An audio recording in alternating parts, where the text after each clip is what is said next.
বর্তমানে করোনার দ্বিতীয় ঢেউয়ে সারা দেশ জর্জরিত। আমাদের রাজ্যে আক্রান্তের সংখ্যা প্রতিদিন বৃদ্ধি পাচ্ছে। পরিস্থিতি নিয়ন্ত্রণ করতে জারি করা হয়েছে একাধিক বিধিনিষেধ। পাশাপাশি সাধারণ জনগণকে এই সংক্রমণের হাত থেকে রক্ষা করার জন্য করোনা পরীক্ষা করা হচ্ছে। এরই ধারাবাহিকতায় মঙ্গলবার উত্তর কলমচোরা বাজারে বজায় হয়। এদিন মোট 38 জনের মধ্যে করোনা পরীক্ষা করা হয়। এর মধ্যে একজনকে করোনা পজিটিভও পাওয়া যায়। এদিন এ ধরনের অভিযান আগামী দিনেও জারি থাকবে বলে জানান সদস্যরা। টেস্ট করেছেন কলমচোরা বাজারে, সেই ব্যাপারে আপনার কি প্রতিক্রিয়া?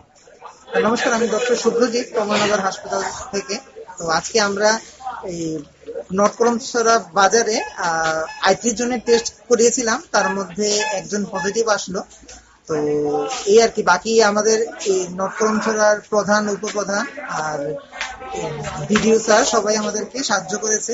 পুলিশ কর্তৃপক্ষ ছিল আমাদেরকে এই কাজে সহায়তা করেছে।